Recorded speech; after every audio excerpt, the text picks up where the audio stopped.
Voilà pour l'actualité du jour. Retour pour ce qui nous concerne à Rennes-le-Château. Alors quel mystère se cache dans ce petit village de l'Aude? Eh bien tout a commencé il y a tout juste un siècle lorsque le curé de Rennes, Béranger Saunière, a découvert dans son église de très vieux parchemins. Papa disait toujours qu'il avait vu des ouvriers quand il a travaillé dans l'église, quoi, la sacristie, et que quand il est arrivé à une certaine pierre, il a fait partir les ouvriers.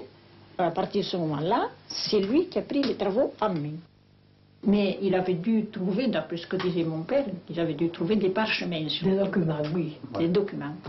C'était des parchemins écrits en latin. Oui. Et que personne ne pouvait déchiffrer, sauf eux, les évêchés, tout ça, qui connaissaient. Mon grand-père sonnait le cloche, quoi.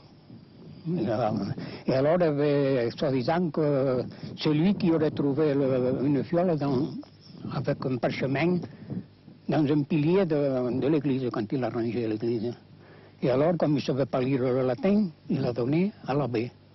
Au départ de toute cette affaire, qui a pris ensuite un développement extraordinaire, il y a eu cette première découverte dans l'église de Rennes de documents par l'abbé Saunière.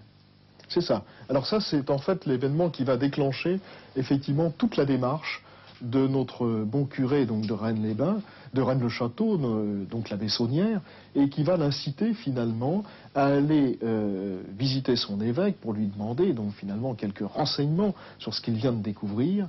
Et puis son évêque, eh bien, va le renvoyer à Paris.